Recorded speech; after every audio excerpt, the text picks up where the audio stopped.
Kuya Ramon, ayan si ating trainer sa digital literacy. How was your group? Hello, Rose. Kumusta dyan? Kasama ko actually si attorney sa sa breakout room. So it was an honor for me na makasama siya.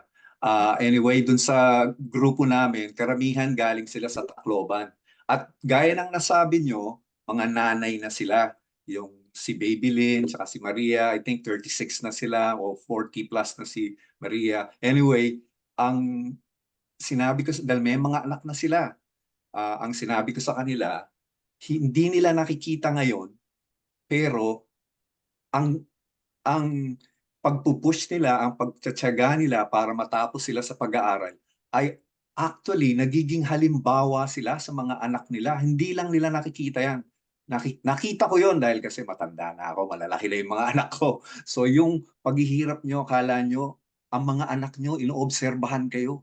Kaya ginagaya kayo. Kanya push lang, yun ang sinabi ko sa kanila. Maraming salamat. Thank you. Galing. Yan ang sasabihin ko mamaya sa programa ko. Push lang kayo ng push. Galing.